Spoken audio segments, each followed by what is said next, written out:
Hi friends, எல்லாருக்குமே ரொம்ப பிடிச்ச எண்ணெய் கத்திரிக்காய் காரக்குழம்பு என்னோடய ஸ்டைலில் எப்படி செய்கிறதுன்னு சொல்லிட்டு பார்த்துடலாம் வாங்க.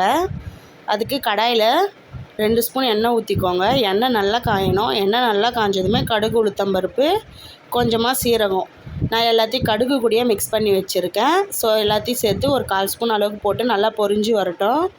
இதுக்கு சின்ன வெங்காயம் போட்டு செஞ்சாதாங்க செம்ம டேஸ்ட்டாக இருக்கும். நான் ஒரு 10லேருந்து 15 சின்ன வெங்காயத்தை தோல் உரிச்சிட்டு இந்த மாதிரி கட் பண்ணி எடுத்துக்கிட்டேன். அப்புறம் 4 பல் பூண்டு இடித்து போட்டுட்டு ஒரு கொத்து கருவேப்பிலை எல்லாத்தையும் சேர்த்து ஒரு நிமிஷம் வதங்கி வந்தோடனே ஒரே ஒரு தக்காளி, மீடியம் சைஸ் தக்காளி, நல்லா பழுத்த தக்காளியை எடுத்து கட் பண்ணி போட்டுக்கோங்க. இப்போ இதுக்கு தேவையான அளவுக்கு உப்பு போட்டு நல்லா வதங்கட்டோங்க. கத்திரிக்காவை இந்த மாதிரி காம்புக்கு எடுத்துகிட்டு இந்த மாதிரி கத்திரிக்காவை கோடு போட்டுக்கோங்க. ஒரு 4 கோடு. நான் முழுசாக தான் போட போகிறேன். ஸோ நீங்களும் அந்த மாதிரி கட் பண்ணுறீங்கன்னா பூச்சி கீச்சி இருக்கான்னு சொல்லிவிட்டு பார்த்து நல்லா கட் பண்ணி எடுத்துக்கோங்க. இப்போ வெங்காயம் தக்காளி நல்லா வதங்கி வந்துடுச்சுங்க. இப்போ இதில் 1/4 ஸ்பூன் அளவுக்கு மஞ்சத்தூள் போட்டு நல்லா வதக்கி எடுத்துக்கோங்க. இப்போ கத்திரிக்காய் சேர்த்துக்கலாங்க.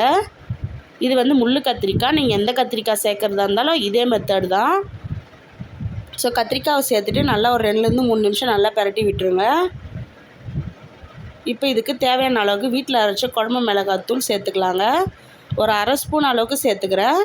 நீங்கள் உங்கள் காரத்துக்கு ஏற்ற மாதிரி சேர்த்துக்கோங்க. நான் 2 பேருக்கு இது கரெக்டாக இருக்கும். சேர்த்துட்டு நல்லா ஒரு நிமிஷம் மிக்ஸ் பண்ணி விடுங்க.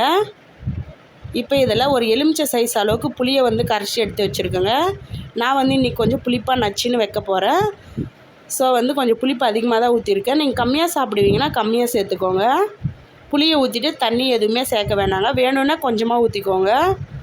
ஊற்றிட்டு ஒரு தட்டு போட்டு அப்படியே மூடி ஒரு 5லேருந்து 6 நிமிஷங்க மூடி வச்சுட்டு திறந்து பார்த்தீங்கன்னா சூப்பராக எண்ணெய் கத்திரிக்காய் குழம்பு ரெடி ஆகிடுங்க. எண்ணெய்லாம் நல்லா பிரிஞ்சு சூப்பராக ரெடி ஆகிடுங்க. இட்லி, தோசை, சுட சுட சாதத்தை கூட போட்டு சாப்பிட செம்ம டேஸ்ட்டாக இருக்குங்க. நான் என்னோடய ஸ்டைலில் செஞ்சுருக்கேன். உங்களுக்கு பிடிச்சிருந்தா செஞ்சு பார்த்துட்டு எப்படி வந்துச்சுன்னு கமெண்ட் பண்ணுங்கள்.